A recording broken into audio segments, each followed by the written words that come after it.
Why vulnerability is a superpower. That is what I will be talking about with my first video. I think to start it off, um,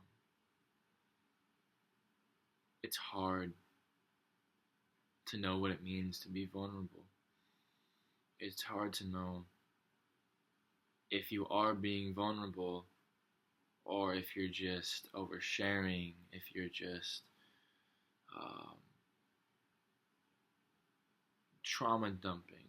There's a lot of different ways you can be vulnerable. And then whenever you're vulnerable, it's hard because it's doing something that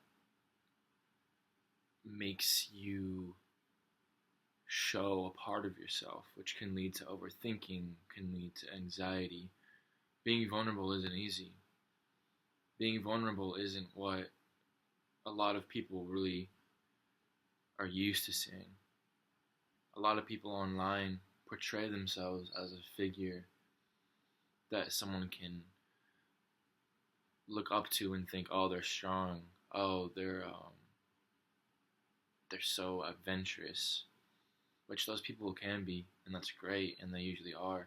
But at the same time, sometimes you look up to people and it's false hope.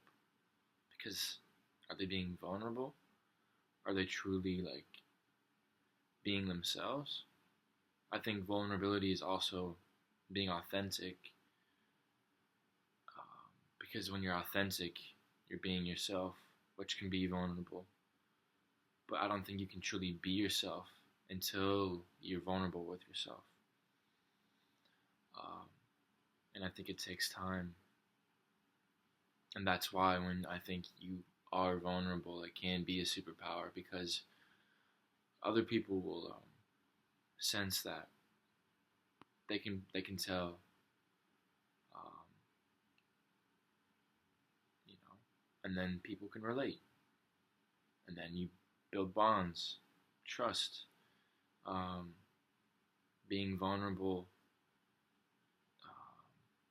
in relationships, especially with your partner, can bring you very close. And I think me being vulnerable right now is doing this, making myself say my thoughts and share them publicly. It's hard for me, but that's how I'm vulnerable. And I hope that the way that it's genuine can help others and show them that they can be vulnerable too. Whether it's trying to be more honest, whether it's spending time, really just letting yourself feel things. There's so many different ways you can be vulnerable. I think therapy, you can be vulnerable in therapy. I think this could be therapy for me, just talking right now.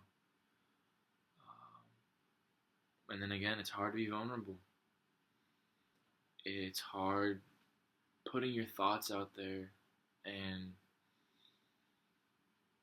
fear of judgment, fear of people think you're trying too hard to be something. Oh,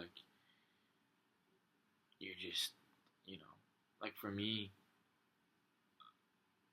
I am vulnerable, and I will tell people, yeah, I'm having a rough time. Yeah, I'm depressed. Yeah, I'm sad. But I can't just use that as a crutch. I deal with those things every day. But it's more of the brain chemistry. You can't just get rid of depression like that. It's a chemical in your brain usually. but I'm being vulnerable with people and telling them, and it's good. I think overall being vulnerable is good. I think it can come off as bad because, examples of people being hurt. I think truly being vulnerable with people, there's never anything negative about that. I do think people are see it as negative because of times they've been hurt, which is hard because then a lot of people,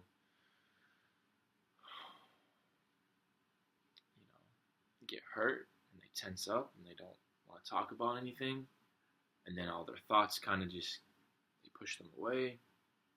They grow agitated, they grow frustrated, angry. That leads them to feel alone, even more